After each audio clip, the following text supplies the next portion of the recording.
You are not fully conscious. Not the way you think you are. And the ancient Egyptians knew it 3,000 years before modern science found a way to prove it. They did not see the mind as one thing, awake or asleep, alive or not. They saw it as a staircase, 5 degrees, each one sealed behind the last, each one harder to open than the one before it. And here is the part that should stop you cold. Most people alive today, right now, have only ever climbed the first 2 steps. By the end of this video, you will know exactly which step you are standing on.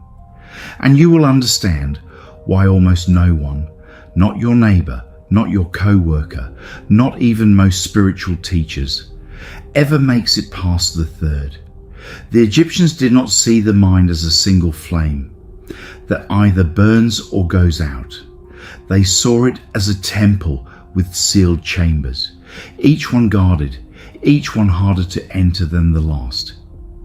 They called this system the degrees, and they built an entire civilization, its temples, its funerary texts, its rituals of death and rebirth, around the idea that most human beings die having opened only 2 of those chambers. This was not superstition, it was observation, repeated across thousands of years, encoded into stone because no one trusted it to survive on parchment. And here is what should unsettle you. The deeper researchers look into consciousness today, through neuroscience, through studies of meditation, through the strange territory of altered states, the more that ancient staircase starts to look less like myth and more like a map of exactly where the human mind gets stuck and why. Somewhere between the 2nd and the 4th degree lies a wall. The Egyptians called it a judgment. Modern researchers, without knowing they were describing the same threshold, have started calling it something else. A collapse, a dissolution, a letting go so total that most minds refuse to attempt it even once in a lifetime. This video is going to walk you through all 5 degrees in order, exactly as the old texts describe them. Not as poetry, as a system built by people who spent centuries watching what happens to a human mind when it is pushed deliberately, ritually, toward its own edge. Somewhere in the next few minutes, you are going to recognize yourself. Most people stop at degree 2 without ever noticing there was anywhere else to go. Some reach the 3rd degree and turn back because what waits there is not comfortable. A very small number claim to have gone further, and 1 degree, the 5th, was spoken of by the ancients almost as a rumour, something described only in fragments, something they were not sure a living person could survive intact. Consider for a moment how strange it is that a civilization without a single instrument for measuring brain activity managed to sketch a system this precise. No electrodes, no scanners, no language for neurons or neural networks. And yet the structure they left behind. First blindness, then reflection, then a threshold demanding surrender, then rare unity, then something almost beyond words, keeps resurfacing degree by degree in laboratories and clinics that have never once opened an Egyptian text. That is not a coincidence you can wave away easily. It suggests the priests were not inventing a story to comfort themselves about death. They were recording something they had actually watched happen over and over in real minds under real conditions, and they built their entire civilization's spiritual architecture around getting as many people as possible past that 3rd step. We are going to start at the bottom, where almost everyone begins, where most people, without ever choosing to, spend their entire lives, cycling through the same reactions, the same routines, never once turning the light back toward the one thing doing all the looking. Because before you can understand why the third degree is a wall, you have to understand what it actually feels like to never reach it at all, and how easy it is to mistake that state for simply being alive. The Egyptians had a phrase for the state most human beings never leave. Translated loosely, it means something like the closed eye, not blindness, but a kind of seeing that never turns inward. It is the mind fully occupied with survival, food, safety, comfort, the next task, the next threat, the next small want.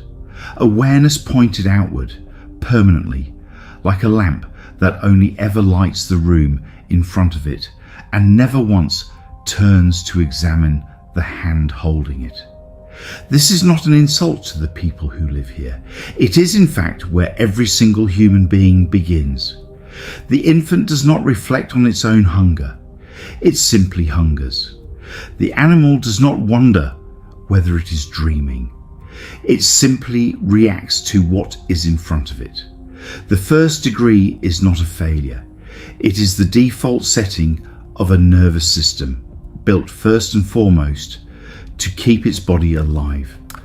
What the Egyptians noticed, and this is the part that matters, is how many people never move beyond it. Entire lives spent responding to stimulus after stimulus, decision after decision, without a single sustained moment of turning the light of awareness back on itself. Not because these people were incapable, because nothing in daily life ever demanded it of them. Modern neuroscience describes something strikingly similar, though it arrived at the idea from a completely different direction. Researchers studying basic awareness distinguish between simply perceiving the world and being aware that you are the one perceiving it. A distinction some call primary consciousness versus higher order consciousness. Primary consciousness is what lets a creature respond to its environment. It does not require a self. It does not require a story. It is reaction without reflection. And by some estimates, it is the mode most human beings spend the overwhelming majority of their waking hours in, checking a phone, reacting to a comment, running through a routine so familiar the mind barely registers doing it at all. The Egyptians did not consider this a moral failing. They considered it a starting point. Every priest, every scribe, every pharaoh being prepared for the underworld. Texts began exactly here, in the closed eye, because there was nowhere else to begin. But they also built an entire architecture, physical and ritual, designed to pull a person out of it. Temple corridors deliberately built to disorient. Chambers of near total darkness meant to strip away the usual stream of outward stimulation. Because they understood something that modern life, with its endless supply of distraction, makes almost impossible to learn by accident. You cannot open the second door while every part of your attention remains fixed on the world outside yourself. The first degree ends the moment a person notices, for the first time, that they are having an experience, not just having it, but watching themselves have it. That single shift, subtle as it sounds, is the entire threshold. And it is a threshold most people cross only for scattered seconds in an entire lifetime, usually by accident. A near miss on the road, a sudden grief, a birth, a silence so complete it startles the mind into noticing itself. Think about how rare even those accidental moments are. A person can spend an entire commute, an entire workday, an entire evening scrolling through images designed specifically to keep their attention pointed outward, and never once in all those hours turn that attention back on itself. Not because they are shallow or incapable, but because nothing around them was built to interrupt the pattern. The modern world, if anything, is engineered to keep people comfortably inside the first degree for as long as possible, because a mind fully absorbed in outward stimulation is a mind that rarely asks harder questions. The Egyptians understood this pull long before advertising or algorithms existed. They knew that left alone, the human mind will almost always choose the easier path, reacting rather than reflecting, because reflection requires a kind of stillness that instinct actively resists. This is why so much of their architecture and ritual was designed not to inspire, in the vague modern sense of that word, but to physically force a pause, silence, darkness, isolation, the stripping away of ordinary stimulation until the mind had nothing left to react to but itself. The Egyptians did not wait for accidents. They built rituals specifically to force that noticing, and what waited on the other side of it was the second degree, the first door most people ever knowingly walk through, and the first sign that a mind has begun, even briefly, to wake up to its own machinery. If the first degree is the eye turned outward, the second is the eye that finally turns back on itself. The moment a person becomes not just aware, but aware of being aware. The Egyptians associated this shift most closely with a state they took more seriously than almost any culture in the ancient world: the dream. In several temple complexes, priests practiced what researchers today call dream incubation. A person, sometimes sick, sometimes simply seeking guidance, would sleep inside a designated chamber after specific rituals of purification, in the belief that the images which arrived in sleep were not noise, but information, not random firing, a message from a part of the self that the waking mind, busy with the first degree, never had the stillness to hear. This was not treated as fortune-telling, it was treated as a technology, and the underlying assumption was strikingly modern, that the sleeping mind has access to patterns and truths the waking mind filters out. Long before anyone had a word for the subconscious, Egyptian priests were operating as though it already existed and had simply not yet been asked the right question. What is remarkable is how closely this maps onto discoveries made only in the last century. Sleep researchers have shown that the dreaming brain, particularly during REM sleep, is not simply idling. It is actively reorganizing memory, processing emotion, and in some documented cases, solving problems the waking mind had gotten stuck on. And a smaller, stranger category of dreaming, lucid dreaming, where the sleeper becomes aware mid-dream that they are dreaming, turns out to require almost exactly the same neural signature the Egyptians seem to be describing. A moment where awareness folds back and recognizes itself, even while everything around it remains a construction of the mind. That folding back is the entire second degree. It is the birth of the observer. A person at this stage has learned, at least some of the time, to notice their own thoughts as thoughts rather than simply being carried by them. They can watch a wave of anger rise and recognize it as a wave, rather than becoming the anger entirely. They remember their dreams, sometimes even question them while inside them. They have, in the Egyptian sense, opened one eye that used to be closed. This is further than most people ever consciously go. It is also, according to the old text, exactly where a second and much harder wall begins to appear. Because noticing your own thoughts is one thing. Noticing the thing that is doing the noticing and beginning to ask what exactly that is another matter entirely. And this is where the texts grow markedly more careful in their language, almost cautious, as though describing something dangerous. The priest reserved a specific word for what happens next. A threshold, not a doorway.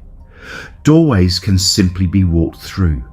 A threshold, in the way the old texts use it, is something that has to be earned, and something that, more often than not, a person turns away from the moment they sense what lies on the other side. There is a reason the language shifts so noticeably at this exact point in the tradition. The first 2 degrees can be described almost like skills, things a person gradually gets better at with practice, the way anyone can slowly train themselves to notice their own thoughts more often. But the texts stop using the language of skill the moment they approach the 3rd degree. They start using the language of confrontation instead. A meeting, a weighing, something done to a person, not merely by them, as though from this point forward, the process is no longer entirely under their control. Modern accounts of people who have approached this same territory, through grief, through crisis, through deliberate contemplative practice, describe an almost identical shift in feeling. Early stages of self-awareness feel effortful but manageable. What comes after feels different in kind, not just in degree. An unmistakable sense that something is now being asked of them, that they did not fully choose and cannot simply think their way around. That threshold is the 3rd degree, and it is here, according to nearly every surviving fragment of the tradition, that almost everyone stops, not because they lack the intelligence to go further, but because intelligence alone was never the thing being tested. Everything up to this point has been preparation. The 3rd degree is where the actual test begins, and it is here that Egyptian mythology gives us its single most famous image, the weighing of the heart. In the funerary texts, the deceased stands before the scale. On one side rests their heart, on the other a single feather, the symbol of Ma'at, of truth, of the correct order of things. If the heart is heavier than the feather, weighed down by everything the person clung to, denied or refused to face, it is devoured and the journey ends. If the heart is light, if the person has, in some sense, let go of what they were carrying, they are permitted to continue. For centuries, this was read purely as a story about death and morality. But there is a second, older reading embedded in the same text, one that many contemporary scholars of Egyptian religion take seriously, that the weighing was never only about the literal afterlife. It was a description of a psychological event, one that could, in principle, happen to a person while they were still alive. Here is the pattern the priests were pointing to, in language stripped of its mythology. To move past the 2nd degree, a person has to weigh themselves, not their actions, not their reputation, the accumulated weight of who they believe themselves to be, every attachment, every fear, every story the mind tells to keep itself feeling solid and separate. And for the vast majority of people, that weight is heavy. Heavy enough that the process feels, quite literally, like a kind of death, not of the body, of the sense of self that has been running the show since the 1st degree began. This is precisely the language modern researchers have independently arrived at when studying what happens during states of deep meditation, profound grief, near-death experiences, and, in controlled clinical settings, certain altered states induced under medical supervision. They call it ego dissolution, a temporary but often overwhelming loosening of the boundary between the sense of I and everything else. People who have gone through it consistently describe it in nearly identical terms across wildly different cultures and centuries. A feeling of dying without physically dying, followed, for those who do not resist it, by something they can only call relief or unity, or in more clinical language, a marked and lasting reduction in the psychological rigidity they carried beforehand. And here is the detail that should stop you. The overwhelming majority of people who brush up against this threshold do not go through it. They pull back. The sense of self resists its own weighing with everything it has, because from the inside, dissolution does not feel like growth. It feels like annihilation. The mind, quite reasonably, treats it as a threat to be avoided rather than a door to be opened. This is why the third degree functions as a wall rather than a step. It does not require more knowledge the way the first two degrees did. It requires something almost no one chooses voluntarily: the willingness to let a part of yourself be weighed and possibly found too heavy to carry forward. There is also a quieter, more everyday version of this same weighing that has nothing to do with death at all. Anyone who has ever had to admit honestly that a belief they held about themselves was false, that a grudge they carried was really about their own fear, that an identity they had built their life around no longer fit, has felt a small version of the same scale tipping. The heart grows lighter or heavier depending on how much a person is willing to see clearly and let go of. Most people, most of the time, choose not to look, not out of weakness, but because the mind is extremely good at protecting itself from exactly this kind of scrutiny, and it has had a lifetime of practice. The old texts seem to understand this resistance intimately. They do not depict the weighing as something violent or punishing in itself. The danger comes only from what the heart is carrying. A heart untethered from excess attachment, according to the myth, passes through with almost no resistance at all. It is not the scale that makes the third degree difficult. It is everything a person has spent a lifetime accumulating and calling myself. Most people, according to the tradition, live and die at exactly this threshold, close enough to sense that something waits beyond it, never quite willing to let the feather do its work. Those who do cross it describe what comes next, not as an ending, but as an opening into something the old texts treated with an almost reluctant reverence. A fourth degree, glimpsed by very few and spoken of by even fewer. The texts change in tone the moment they reach this point. Up until now, the language is instructive, almost like a manual, describing stages nearly every person will encounter in some form.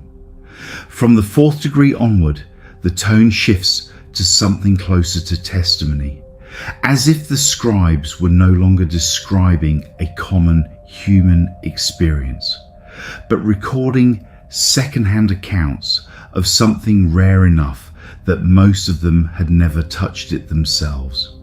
This is the degree most closely associated with what later traditions would call initiation proper. Not in the sense of a ceremony, but in the older sense of the word. A genuine crossing, after which a person does not return to how they previously experienced reality. The pyramid texts, among the oldest religious writings in existence, describe the transformed dead moving among the stars with a kind of ease and belonging that the earlier degrees never claim. Not struggling toward the divine, recognized by it as though something that was always latent had finally been allowed to surface. Egyptologists studying these passages have long noted their strange specificity. Not vague spiritual language, but detailed, almost technical descriptions of movement, direction, and transformation, suggesting they were written by, or at minimum closely guided by, people attempting to record an actual experience, rather than simply inventing a comforting story about death. What separates the fourth degree from everything before it is the disappearance of struggle. The first degree is unconscious. The second requires the effort of self-observation. The third demands the willingness to be weighed, often against fierce internal resistance. But those who describe reaching the fourth degree consistently report something almost paradoxical. It does not feel like an achievement. It feels like a forgetting undone, as though the separate self was never as solid as it appeared, and the sense of unity was not something built, but something merely uncovered once the weight from the third degree was finally set down. This is where Egyptian sacred geometry becomes more than decoration. The proportions built into temple architecture, ratios repeated with a precision too consistent to be accidental, were not simply aesthetic choices. Many researchers now argue they functioned as a kind of encoded instruction. Space is engineered to produce specific states in the people who moved through them, using proportion, light, and enclosed darkness the way a modern instrument might use frequency. Whether or not every claim made about these buildings holds up to scrutiny, the underlying intention is clear from the architecture itself. These were not simply places of worship. They were built as machines for altering consciousness in those who walked through them correctly at the correct hour, having already passed through the earlier degrees. Almost no one in the historical record claims to have reached this stage easily or often. The texts treat it as rare, even among priests who spent entire lifetimes in dedicated practice. Some fragments suggest that entire orders of priests existed specifically to guide others toward the third degree, without any expectation that the guides themselves would ever personally cross into the fourth. It was, by their own account, a lifetime's work simply to prepare the ground for someone else's crossing. This distinction matters because it reframes the entire tradition. The system was never built around the assumption that everyone, or even most people, would reach the higher degrees. It was built around the much more modest and, in some ways, more useful goal of helping as many people as possible get past the second degree and take the weighing of the third seriously, even if they never went further than that in one lifetime. The fourth and fifth degrees were treated less like universal destinations and more like proof, living evidence, however rare, that the staircase was real and that it led somewhere. And beyond the fourth degree, spoken of only in fragments too incomplete to fully reconstruct, lies a fifth degree, one the old texts approach with something closer to hesitation than description, as though even naming it directly risked claiming more than any living person could honestly know. If the fourth degree is described in testimony, the fifth is described almost entirely in myth. And the central myth the Egyptians chose to carry it is the story of Osiris. Osiris is killed, dismembered and scattered. He is then gathered, reassembled and restored, not back into his old limited form, but into something new, a ruler of the underworld, no longer bound by the same terms as the living. Egyptologists have long read this story on multiple levels at once, as a myth about the flooding and renewal of the Nile, as a political story about kingship, and running underneath both, as a description of a state of consciousness so total that the old texts had no better way to represent it than through complete death and complete reassembly. Where the fourth degree describes a self that recognizes its unity with something larger, the fifth degree, as far as it can be reconstructed at all, describes the dissolving of that distinction almost entirely. Not a self-experiencing oneness, something closer to oneness, experiencing itself briefly through the shape of a self, before that shape too is allowed to fall away. It is worth being honest here. This is the degree about which the least can be said with confidence. The texts are fragmentary, often contradictory, and clearly written by people trying to point at something they themselves may never have fully touched. What can be said is that this same territory, a state in which the ordinary boundary between an individual mind and everything around it seems to disappear entirely, shows up, described in remarkably similar terms across cultures that had no contact with Egypt at all, and appears in a smaller number of extensively documented modern accounts from contemplative practitioners and separately in a body of clinical research examining rare and extreme altered states. Some contemporary theories of consciousness, most notably integrated information theory, propose, as a hypothesis still very much under debate, that consciousness may be better understood not as something a brain manufactures from nothing, but as something more fundamental that a sufficiently organized system can access, gather, and give shape to. It is a serious, actively researched idea, not a settled fact, and it should be treated with exactly that caution. But it is difficult not to notice the shape of the resemblance, a tradition 3,000 years old, describing consciousness as something gathered rather than generated, arriving independently at a structure some of today's most rigorous researchers are only now beginning to seriously entertain. It is worth pausing on why a civilization would spend enormous resources, entire temple complexes, generations of trained priests, tens of thousands of hours of ritual, describing a state almost no one would ever personally reach. The likeliest answer is not naivety, it is strategy, a destination this vast, even glimpsed only in myth, gives meaning and direction to every earlier degree on the staircase.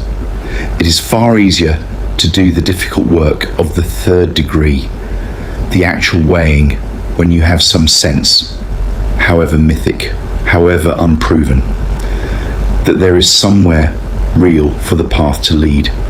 Modern psychology has its own quieter version of this same principle. Researchers studying long-term meditators and contemplative practitioners often note that even those who never report anything close to a full dissolution of self still benefit enormously from believing such a state is possible. The horizon itself does useful work, whether or not most people ever reach it. The Egyptians never claimed the fifth degree was common. They built their entire religious system around the assumption that almost no one would reach it in a single lifetime, and that most of the work worth doing happened much earlier. at that far more common, far more survivable threshold, the third degree, the one this entire tradition was arguably built to help a person finally cross. Step back from the myth for a moment and look at the pattern as a whole. 5 degrees. A closed eye that only ever looks outward. An eye that turns back and for the first time notices itself. A threshold that demands the self be weighed and very often turned away from. A rare unity glimpsed by the few willing to be weighed and found light enough to continue. And at the furthest edge, something almost too vast to be described in the language of an individual person at all. What makes this worth taking seriously today is not that it is ancient. Plenty of ancient ideas were simply wrong. What makes it worth taking seriously is how closely and how independently modern research keeps arriving in the same territory, using none of the same language, none of the same myths, often with no awareness that Egypt had already mapped this ground 3,000 years earlier. Neuroscience distinguishes between raw awareness and self-aware reflection, echoing the gap between the first and second degrees. Sleep researchers describe lucid dreaming as a rare folding back of awareness onto itself, echoing exactly what the temple dream incubation priests seem to be cultivating deliberately. Clinical and contemplative research on ego dissolution describes, almost word for word in places, the same resistance and the same relief the weighing of the heart was built to represent. And the most serious open theories about the fundamental nature of consciousness are, for the first time, taking seriously the idea that consciousness might be gathered rather than generated. The exact shape of the myth built around Osiris. None of this proves the Egyptians were right about everything. It proves something arguably more interesting, that a civilization without brain scanners, without laboratories, without a single word of modern psychology, spent centuries carefully observing what actually happens inside a human mind under pressure, under ritual, under the deliberate architecture of temples built specifically to provoke these shifts, and wrote down a map detailed enough that researchers working with entirely different tools thousands of years later keep tracing the same lines. This is also very likely why so many people today report feeling a kind of quiet exhaustion they cannot fully name, a sense of running the same loop endlessly, reacting without reflecting, without ever consciously choosing to. It is not a modern malfunction. It is the oldest and most common human condition there is. The first degree extended indefinitely in a world that no longer builds temples designed to interrupt it. The good news buried inside this entire tradition is that the first shift from the first degree to the second does not require a temple, a priesthood, or 30 years of discipline.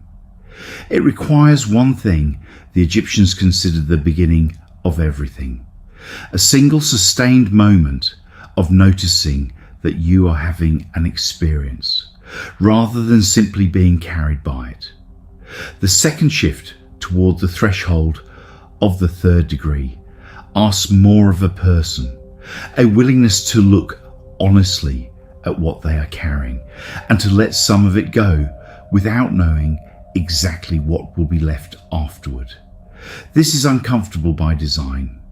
The old text never pretended otherwise, but it is worth noticing that every tradition which independently arrived at some version of this same staircase, not just Egypt, but contemplative lineages on nearly every continent, agreed on one detail without exception. What waits on the other side of that discomfort is consistently described as relief, not loss. That single point of agreement, repeated across cultures with no contact with one another, is difficult to dismiss as coincidence. It suggests the fear most people feel approaching that third degree is not a warning to stay away.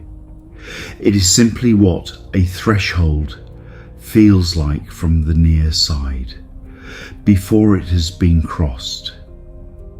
Which brings us back to the only question that actually matters by the end of a video like this one.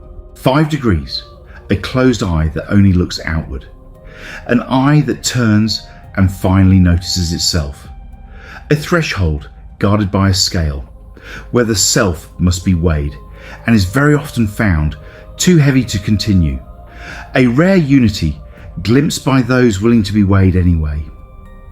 And at the furthest edge of the map, something the old texts themselves seemed almost afraid to fully describe. The Egyptians did not build this system to frighten anyone.